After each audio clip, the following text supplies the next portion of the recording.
On our wedding anniversary, clutching the pregnancy test, I wanted to surprise him. I pushed open the hospital room door and saw him embracing his first love. He spoke coldly, "She's dying soon." Divorce. My heart shattered. He didn't want the child either. "All right, Simon, Chloe, just you wait." City First Hospital, the smell of disinfectant is making my head spin. Today is my third wedding anniversary. The pregnancy test in my hand shows twins. I had planned to give Simon the biggest surprise ever.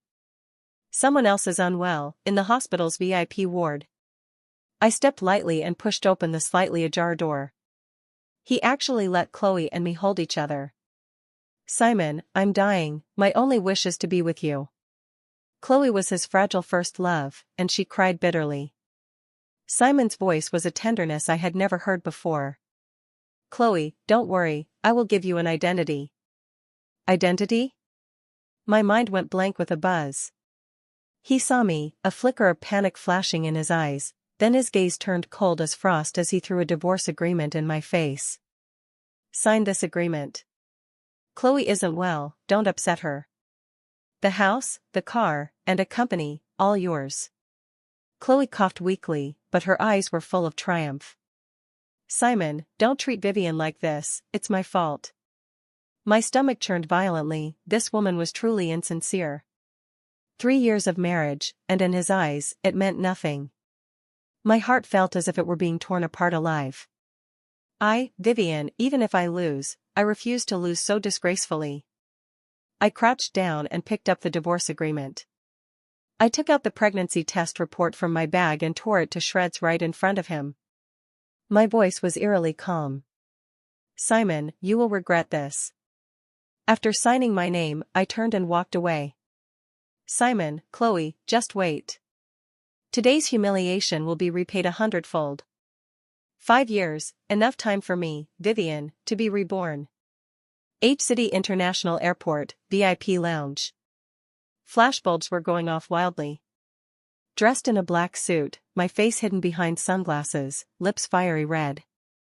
My left hand held Ethan's, my right hand held Emma's. These twins, a boy and a girl about 5 years old, bore a strong resemblance in looks and eyebrows to that scumbag Simon. "Dr. Vivian. Welcome back to the country." The director of Rinchine Hospital personally led the team, showing utmost respect. "Yes, I am Vivian. The abandoned wife from a wealthy family 5 years ago. Now, I am an internationally renowned pediatric expert, Dr. Vivian. This time I returned at the generous invitation of Rinchine Hospital to tackle rare pediatric diseases." Taking off my sunglasses, I smiled calmly. When it came to professional questions, I answered fluently. Beside me, Ethan and Emma, one cool, the other adorable, stole the show instantly. "Mommy is the best." Ethan looked up with a little face full of admiration. Emma clung to my leg, her voice soft and sweet. "Mommy is the most amazing in the whole universe." I smiled and patted their heads. These 5 years, it was these 2 little angels who kept me through all the darkness. At this moment, Simon, the president of the FU group, looked pale as he listened to the private doctor's report. "Mr. Simon, your aplastic anemia has worsened and you need a bone marrow transplant as soon as possible. The highest success rate comes from a relative match." He waved his hands irritably, his eyes sinister. Rinchine Hospital held a grand welcome ceremony for me. I outlined the plan to conquer rare pediatric neurological diseases, causing a sensation throughout the hall. From the audience, Ethan whispered softly to Emma, "Mommy is way more impressive than that bad lady on TV who only knows how to cry." He was referring to Chloe, Simon's fiancée-to-be. Emma nodded, "Yeah. A bad auntie is obviously not a good person." That night, in the hospital apartment, Ethan was using an iPad, having already hacked into the City household registration system and the public database of the FU group. He even found Simon's recent medical records. Emma pointed at Simon's photo, tilting her little head, "Mommy, this daddy looks kind of not very smart." "Back then, did he choose this auntie over us and you?" I gave a helpless smile, a cold glint flashing in my eyes. Simon, the show is just beginning. My work at Rinchine Hospital quickly got on track. Skilled in medicine, with a friendly attitude. One day, Simon's mother, Margaret, rushed into the consultation room carrying a child. It was her eldest grandson Kevin, Simon's son, running a high fever that wouldn't break. Margaret didn't recognize me. I wore a mask, revealing only a pair of calm eyes.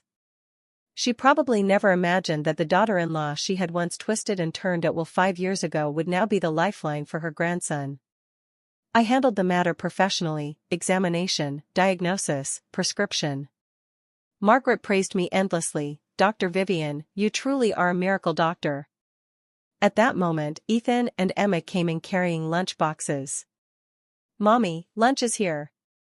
The two children politely greeted, "Hello, Grandma." Margaret turned to stone the moment she saw the two of them. The features and expressions of my two children are just miniature versions of Simon's. Her heart skipped a beat as she looked at their ages again. These are your children?" Her voice trembled slightly. I took off my mask and smiled faintly. "Yes, my twins, Ethan and Emma." Margaret looked at me, so shocked she was speechless. 5 years apart, Margaret never expected me to become like this. Emma blinked her big eyes and asked innocently, "Grandma, your grandson is sick, you must be very worried, right?" "Mommy says when kids are sick, it's the most worrying for the family.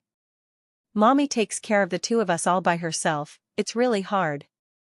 Sometimes when Mommy works on experiments until midnight, my brother and I have to heat our own milk to drink." Ethan replied coolly, "Grandma, Kevin and I are about the same age. Our birthday is October 18th.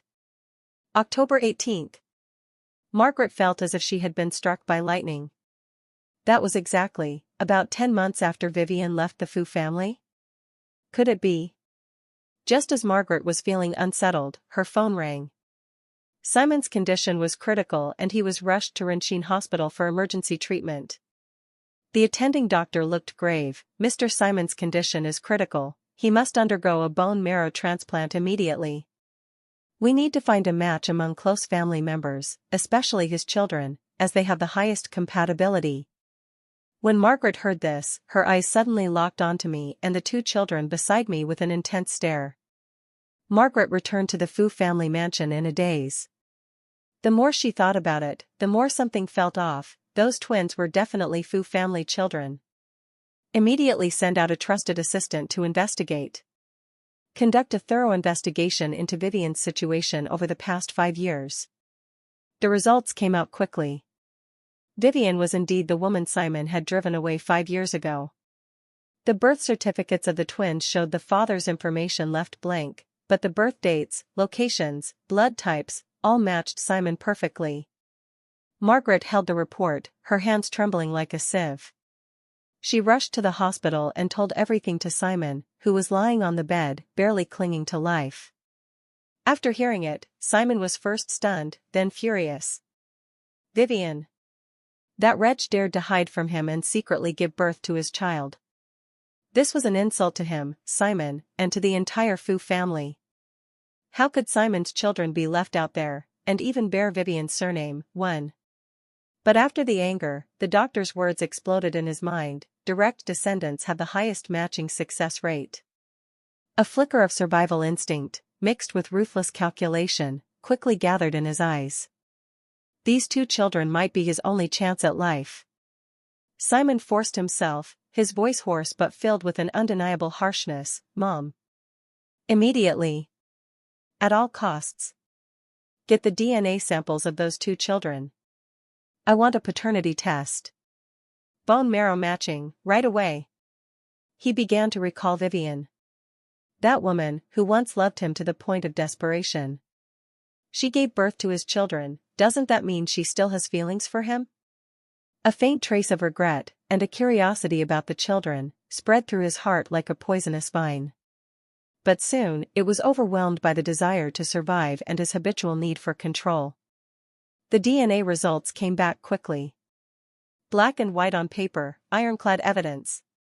Ethan and Emma were indeed Simon's biological children. The preliminary bone marrow matching results brought great joy to the entire Fu family, a perfect match. Especially for the son, Ethan. Simon clutched the report, his eyes flashing with a sickly ecstasy and a determined resolve. He could live. Vivian, do you think you can escape from the palm of my hand? The child is mine, so the bone marrow should naturally be mine too. He decided to take matters into his own hands. He firmly believed that Vivian still had feelings for him. As long as he softened his attitude and promised her many benefits, she would obediently comply. After all, no mother would stand by and watch the biological father of her child die, right? As soon as Simon's condition slightly improved, he was eager to start putting on a show. He changed into a clean hospital gown, deliberately making himself look haggard yet full of deep emotion. Simon blocked me downstairs at my apartment building. Vivian, the kids, they're truly adorable. It's been hard on you all these years. His voice was gentle, but his eyes stared at Ethan and Emma like a hungry wolf. A cold sneer formed in my heart. Mr. Simon, what an unexpected honor. What brings you here? I asked, my tone calm and steady. Simon was momentarily taken aback but quickly resumed his act. Vivian, I know I've wronged you in the past. The children are innocent, they are my own flesh and blood. I hope to give them the best, to make up for the years I've been absent. Besides, you know about my illness. The doctors say the children's bone marrow might save me. If you agree, we can remarry and give the children a complete family. Remarry? I felt like I had just heard the biggest joke of the century, a mocking smile curling at the corner of my mouth. Mr. Simon, are you daydreaming? Back then, you threw me and our unborn child away for that wretched Chloe. And now, on what grounds do you think I would let you use my children to save your life? Do you even deserve it? Every word cut to the bone, every sentence laced with venom. At that moment, Margaret arrived with her bodyguards. She abandoned her usual arrogance, grabbed my hand as soon as she approached, and tears came streaming down. Vivian. It was all a misunderstanding back then. I was momentarily confused and wrongly blamed you. Simon also made a mistake. Considering he's about to die, and the children can't be without a father, please agree. As long as you say yes, the Fu family's doors will always be open to you. Whatever you want, Mom will give it to you. I shook off her hand with disgust, about to speak. Then a clear, gentle voice, carrying an undeniable authority, sounded from behind me. Mrs. Margaret, Vivian and the children are doing very well now. They don't need anyone's charity or acceptance.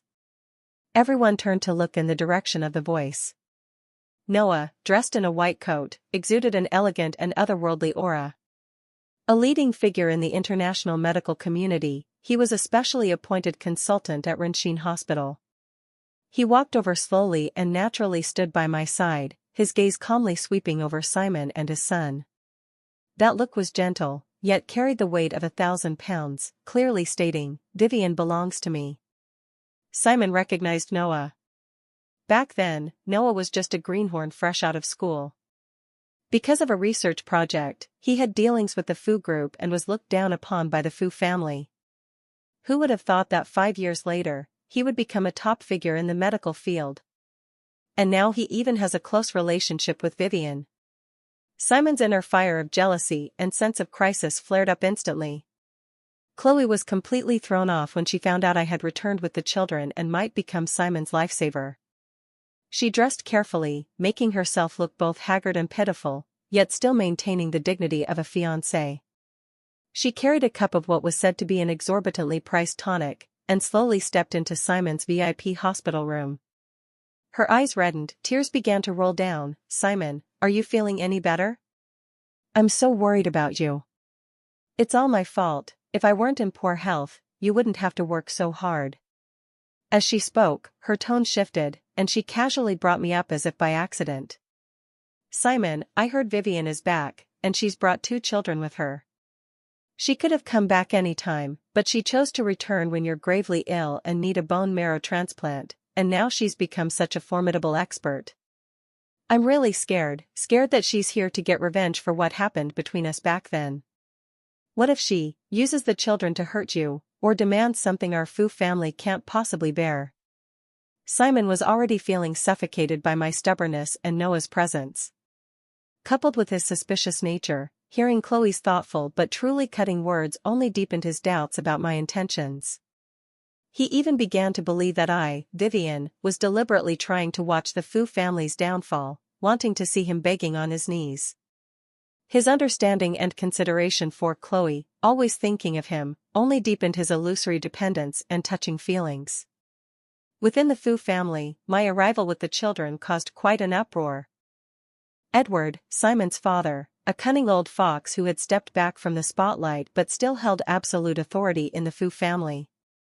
Upon learning that he had two such intelligent and healthy grandchildren who could save his son's life, he first berated Simon harshly for the foolish things he had done back then was overcome by a desperate longing to continue the bloodline and a deep worry for Simon's survival. He overruled everyone and made the decision, no matter the cost, the child must donate bone marrow. He even privately hinted that if I, Vivian, was willing, they might consider letting me marry back into the Fu family. After all, a mother's status rises with her children. Margaret, caught between her son, family interests, old grudges against me, and her affection for her grandchildren, kept wavering back and forth. On one hand, she hoped her son would survive and that the grandchildren would return to their ancestral home. On the other, she couldn't bear to bow to me, someone she had bullied countless times before. So, she began orchestrating frequent chance encounters, trying to soften me and the children with sugar-coated tactics and appeals to family ties.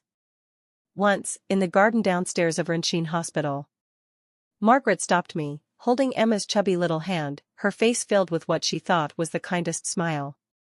"Good child, Emma is so adorable, like a little fairy. Grandma will buy you lots and lots of beautiful princess dresses, and build you the biggest toy castle in the world. You ask your mom to take you and your brother home, and come live at Grandma's house, okay?" Emma blinked her big, dark eyes, her voice soft and innocent, but every word pierced straight to the heart. "Grandma, which home do you mean by going back? The one with that annoying Aunt Chloe, who makes Mommy so upset she secretly cries, calling Mommy someone who can't get pregnant? Then we're not going. Mommy says, no matter how fancy a place is, it's never as warm as our own little doghouse." Margaret was scolded so harshly she nearly lost her breath, the smile on her face instantly freezing into an expression worse than crying. Ethan was even more ruthless. Simon sent one of the company's vice presidents, a self-proclaimed eloquent negotiation expert, to gently and amicably communicate with me. As a result, before I could even speak, Ethan directly pulled an iPad out of his little backpack. In front of the vice president, his small finger swiped across the screen a few times. The recent stock price K-line chart of the Fu Group, loss reports on several key investment projects, and several negative news analyses about decision-making errors by Fu Group's top management, all clearly displayed before the vice president's eyes. Ethan pushed up the non-existent glasses on the bridge of his nose like an adult, his voice still childlike, but his tone steady and mature beyond his 5 years. "This uncle, instead of spending time talking here, why not go back and advise my father, whom you've never met, to take care of his own mess first? Otherwise, if he really dies one day, the Fu Group might become someone else's group. By then, even if you want to save it, I'm afraid it will be too late." The deputy general manager, being directly confronted by a 5-year-old brat, broke out in a cold sweat, his face flushed red, and in the end, he could only slink away in defeat. A globally watched International Pediatric Medical Frontier Technology Seminar was grandly held in H City. I, Vivian, as a specially invited keynote speaker who has made breakthrough progress in the gene therapy of rare pediatric neurological diseases, delivered my speech fluently in English. Her solid professional foundation, forward-looking academic perspectives, and clear logical exposition won enthusiastic applause. Peers at home and abroad all looked at this young Eastern female expert with new respect. Noah, as the honorary chair of this conference, not only gave a speech at the opening ceremony but also personally came on stage after my presentation to engage in a brilliant academic exchange with me. On stage, we worked in perfect harmony. Through our eye contact, there was nothing but mutual admiration and recognition of each other's professional abilities. Below the stage, we walked side by side, speaking softly. That kind of effortless rapport and natural closeness made all the attendees envious. Simon, as the head of the pharmaceutical division under the Fu Group, was also invited to attend. He sat in the audience, watching me on stage, radiant and confident, calm and composed, observing the evenly matched, mutual admiration between Noah and me. For the first time, a strong, indescribable jealousy surged within him, along with a regret named if only back then. Once upon a time, this woman belonged to him completely, her gaze always following him. But he pushed her away with his own hands, pushing her far, far away. Noah keenly noticed Chloe's recent frequent performances in front of the media. Either worn out from praying for Simon's recovery, or loyally by his side, never leaving or abandoning him, she was crafting the image of a deeply devoted widow.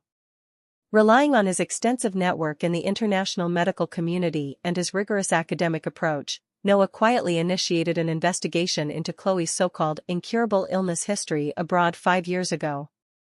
Soon, a detailed investigation report was delivered into Noah's hands. The report revealed that the incurable disease Chloe claimed to have had overseas was complete nonsense. It was merely a severe case of acute pneumonia, which had long since been cured through standard treatment. Yet, she colluded with a little-known private hospital there to exaggerate the condition, even forging some critical illness notices and false medical records. After obtaining the evidence, Noah chose the right moment to anonymously send the complete report, containing all the original medical records, analysis of the forged evidence, and testimonies from relevant witnesses, to Simon's private email. When Simon received the email, he initially dismissed it as malicious slander from a business rival, not giving it a second thought. But when he opened the attachment and saw the clear medical records, dates, and signatures of the attending doctors, along with the detailed analysis of Chloe's illness progression and the precise pointing out of contradictions, his heart, already unsettled by my strong comeback, was completely thrown into a storm of turmoil. The chain of evidence was clear and complete, logically airtight, leaving him no room to doubt. He immediately dispatched his most trusted overseas team to swiftly verify the foreign hospitals and related institutions mentioned in the report. The results they obtained matched the contents of the email down to the last detail. Moreover, the team discovered that over the years, Chloe had not only been in excellent health but had also secretly engaged in close relationships with several distinguished wealthy businessmen, owning countless luxury goods and properties. Her extravagant lifestyle was a complete contrast to the pure, delicate White Lotus image she portrayed in front of him, appearing frail and indifferent to the world. Simon held the investigation report, trembling with anger. He felt like the biggest fool under the sky, toyed with by a woman for a full 5 years. All his guilt, pity, and sense of responsibility at this moment turned into a merciless mockery of his intelligence. He stormed furiously into the luxurious apartment where Chloe lived, the one he had paid for. Simon slammed the investigation report in her face, his eyes bloodshot as he roared, "Chloe! Is this what you called on the brink of death? This is your only wish? What do you take me for?" Faced with the irrefutable evidence and Simon's unprecedented rage, Chloe's face instantly turned ashen, panic overtaking her. She tried to argue, attempting once again to cry and win sympathy through old tricks. But in the face of Simon's cold, piercing gaze and the irrefutable evidence, all her pretenses seemed so pale and powerless. In the end, under Simon's relentless questioning, her psychological defenses completely collapsed. She broke down in tears, confessing all the lies, deceit, and fabricated illness she had used years ago to win Simon and tear us apart.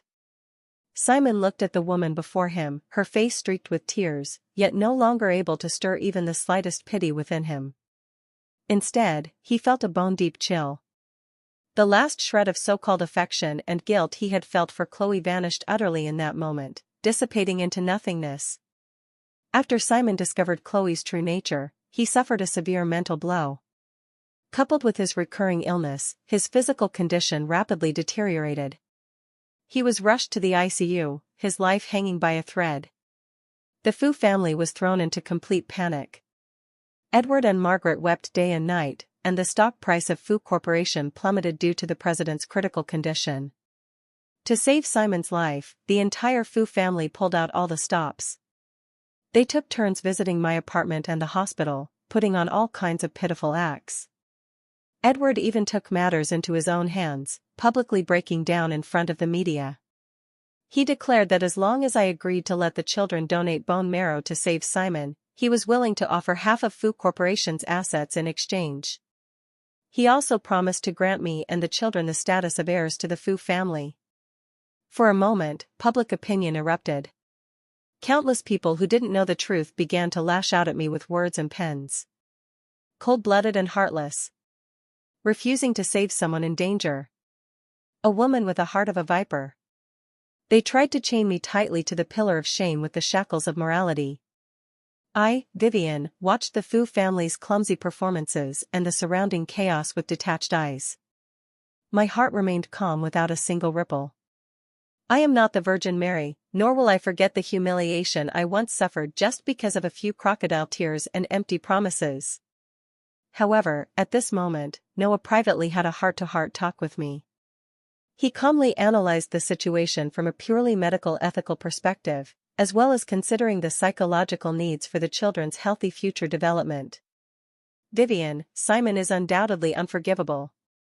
But if he were to pass away because he didn't receive timely treatment, it could leave an irreparable psychological shadow on Ethan and Emma as they grow up. Our biological father died because of us.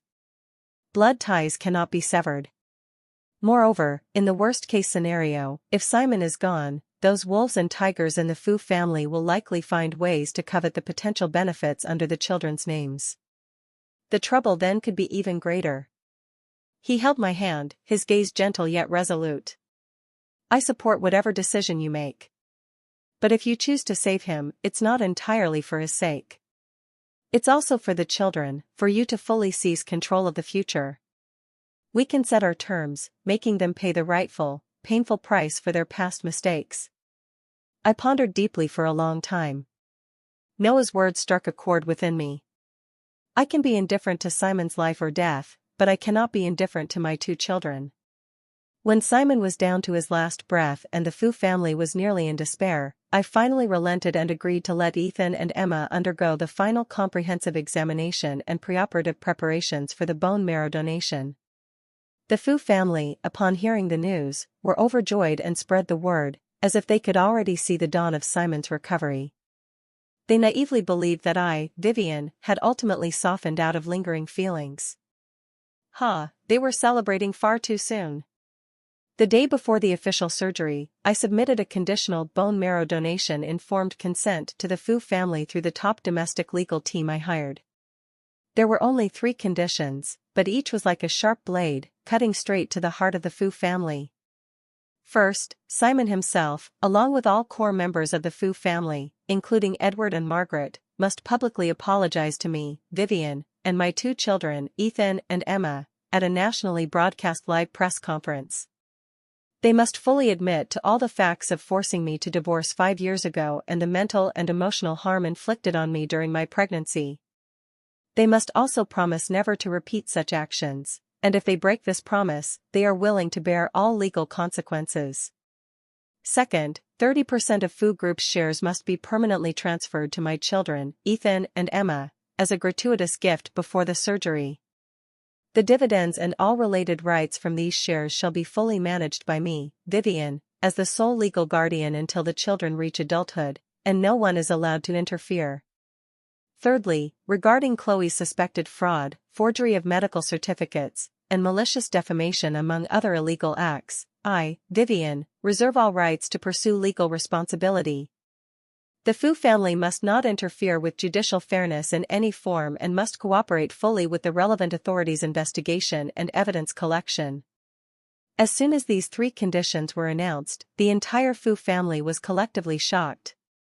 Edward was so furious on the spot he nearly fainted, pointing at the lawyer and cursing me as heartless as a viper and profiting from others' misfortune. Margaret also wailed and cried out, claiming that I was trying to drive the Fu family to ruin. But looking at Simon in the ICU, whose vital signs were growing weaker by the minute, and the major media reporters lurking outside the hospital, eagerly awaiting the latest news, then seeing my cold, resolute, and unyielding attitude. The little pride and dignity they had left in their hearts were instantly crushed under the overwhelming desire to survive. They knew this time I, Vivian, was serious. They had no room left for negotiation. In the end, faced with Simon's life and the century-old reputation of the Fu family, every member of the Fu family could only humiliatingly, unwillingly, yet inevitably agree to all the conditions I put forward. That feeling must have been even more unbearable than swallowing a fly. Under the full supervision of a powerful team of lawyers and medical experts, the bone marrow transplant surgery proceeded very smoothly. Ethan's bone marrow, like a spark of life, slowly flowed into Simon's body. Under the careful care of Noah and me, the two children quickly regained their health. Their faces once again blossomed with innocent and radiant smiles, as if the minor surgery had been nothing more than a nap. The Fu family also fulfilled all the conditions as promised. The highly anticipated press conference, which attracted nationwide attention, was broadcast live simultaneously across major TV stations and online platforms. Simon, with his lawyer reading on his behalf and presenting a power of attorney bearing his handwritten signature, Edward, Margaret, and other key members of the Fu family took turns standing at the podium. Facing countless flashing lights and camera lenses, they bowed their once unbearably proud heads to me, Vivian, and my two children. Word by word, they read out the apology statement drafted by my legal team, filled with humiliation and remorse. The 30% stake in the Fu Group was also transferred as scheduled to Ethan and Emma. All related legal documents and share transfer procedures were completed in the shortest possible time, in black and white, set in stone. As for that wretched Chloe, after losing the protection of the Fu family's powerful backing, her good days were completely over. My legal team swiftly submitted a mountain of solid evidence to the judicial authorities, proving Chloe's involvement in fraud, forging medical documents, malicious defamation, and possibly other financial crimes. After receiving the report and verifying the evidence, the police officially opened an investigation into Chloe. Once dazzling and highly sought after as the first love of the elite, she was reduced overnight to a prisoner, her reputation utterly ruined. What awaited her was the harsh punishment of the law and a long prison sentence. After passing through the most critical period in the intensive care unit, Simon's bodily functions gradually recovered, and he was smoothly transferred to the VIP ward. When he woke up, he learned from his mother about everything I had done for him.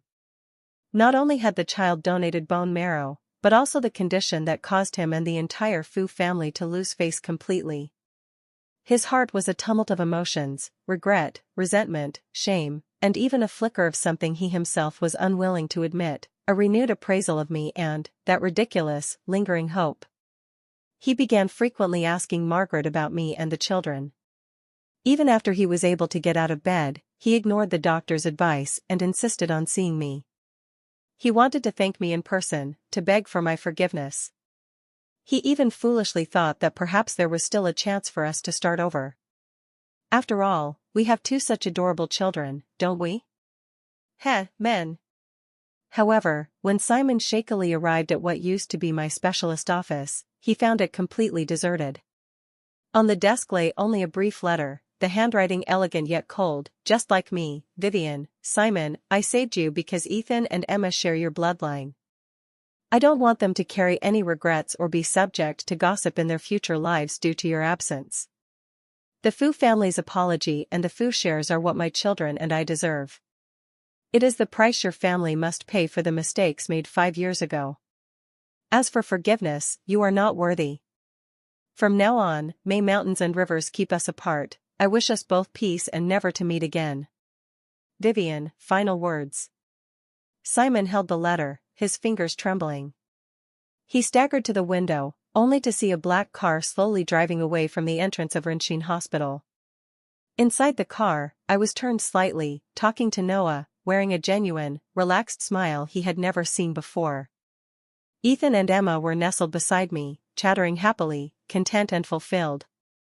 That car carried the treasure he once discarded like worn-out shoes, as well as the happiness he would never be able to touch again, gradually fading away until it disappeared into the bustling traffic of H City.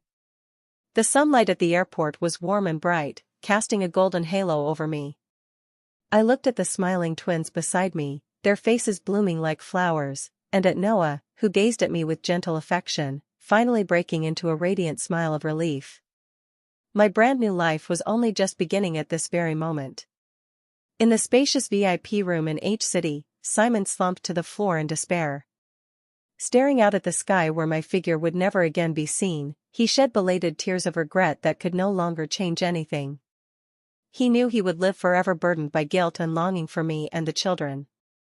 This pain would accompany him for the rest of his life, becoming his eternal, irredeemable punishment.